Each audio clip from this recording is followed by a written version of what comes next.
To my channel. Good morning guys. અને morning થઈ છે 12:30 વાગે એ કહી દઉં. અને બીજું તો શું કહેવાય, વરસાદ ચાલુ થઈ ગયો છે અને હું લિટરલી વરસાદની લીધે જ ઊભી થઈ છું, કેમ કે હું મસ્ત સૂતી હતી અને મને એકદમ વરસાદનો અવાજ આવ્યો અને વીજળી ગાજવાનો અવાજ આવ્યો એટલે હું ઉઠી ગઈ પછી. સો આજે હું વ્લોગ તો આઈ ડોન્ટ થિંક સો કે હું આજે ગરબા ગ્રાઉન્ડનું કંઈ વ્લોગ કરીશ. ઇફ કરીશ તો તમને ખબર પડી જ જશે આગળ, બટ શ્યોર નથી હું.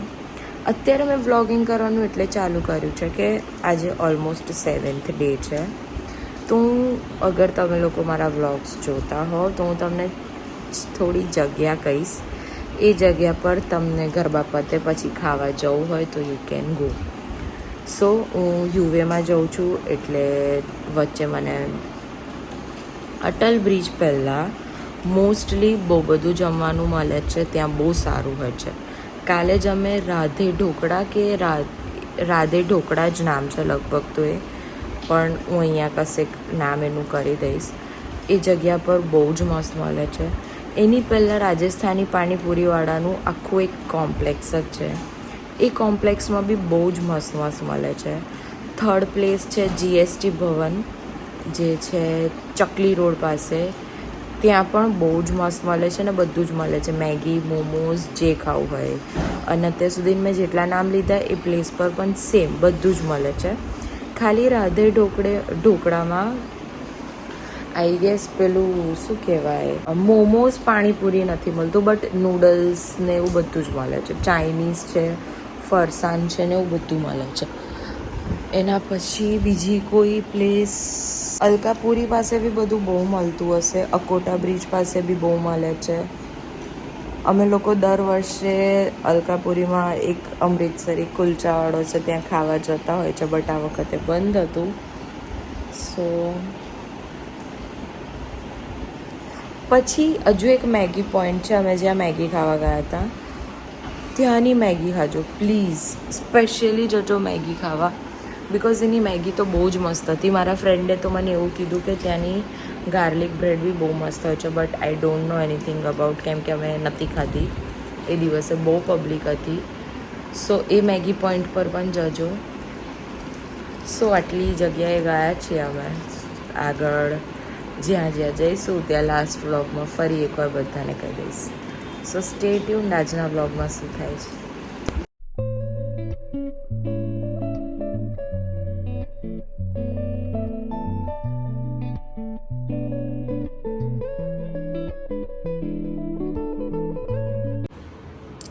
મીટિંગ બતાવી દીધી છે.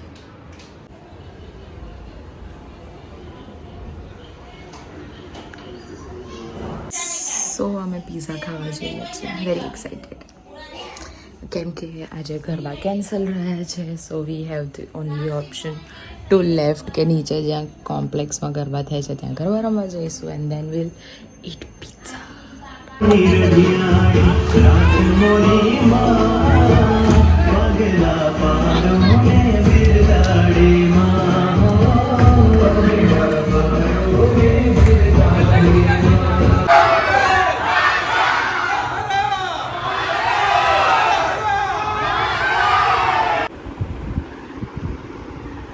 તો આજે આખો દિવસ હેક્ટિક હતો બિકોઝ ગરબા કેન્સલ થઈ ગયા, લેટ ઉઠી, પછી કોઈ મૂડ નહોતો ગરબા રમવા એમ પણ જવાનું નહોતું, તો પીઝા ખાધા, ફેમિલી સાથે થોડો ટાઈમ સ્પેન્ડ કર્યો એન્ડ દેન પછી નીચે ગરબા રમવા ગઈ. ઇન્ડિયા મેચ જીતી ગયું એની ખુશી મનાઈ. સો બહુ બધી મજા આવી આજના દિવસે. મને એટલો બધો ટાઈમ બી નથી મળ્યો કે હું વ્લોગ કરું. ટાઈમ કરતાં વધારે મને નેસેસરી ના લાગ્યું કે મારે વ્લોગ કરવું જોઈએ પોર્શન્સ, એટલે નથી કર્યું. સેકન્ડલી હવે હું તમને કાલે સવારે મળું. Hello and welcome back. એટલે કહું છું કે મેં કાલ રાત્રે વ્લોગ કરવાનું ભૂલી ગઈ. ગરબા કેન્સલ થઈ ગયા હતા કાલે. સો welcome to the day 8th of Navratri, કેમ કે આ વ્લોગ કન્ટિન્યુ થઈ રહ્યો છે 7 અને 8 ડેમાં.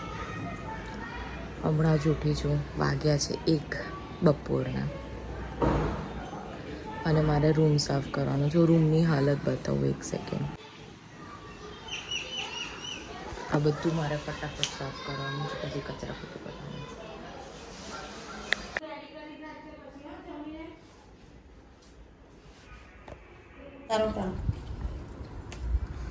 હેલો હેલો હાય.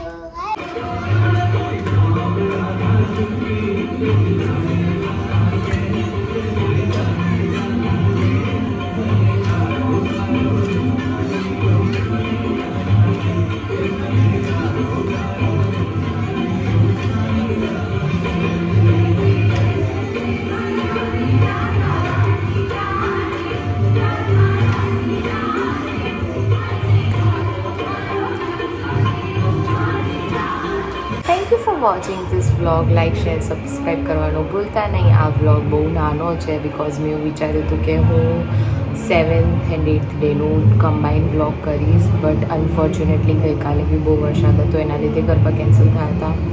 આજે બી સવારનું વેધર બહુ જ ખરાબ છે, ઠંડક થઈ ગઈ છે અને ક્યારે બી વરસાદ પડે એવું થઈ ગયું તો એના લીધે આજે બી ગરબા કેન્સલ રહ્યા છે. સો હોપિંગ કે કાલે ગરબા ચાલુ હોય, બિકોઝ આ વખત 10 દિવસ હતી નવરાત્રિ, એના લીધે અમુક જગ્યા પર આજે આઠમ છે, કાલે આઠમ છે. સો ફૂલ કેઓસ. હોપિંગ જો કાલે ગરબા હશે તો હું ફરી કાલે આઠમનો વ્લોગ સ્પેશિયલી બનાવીશ.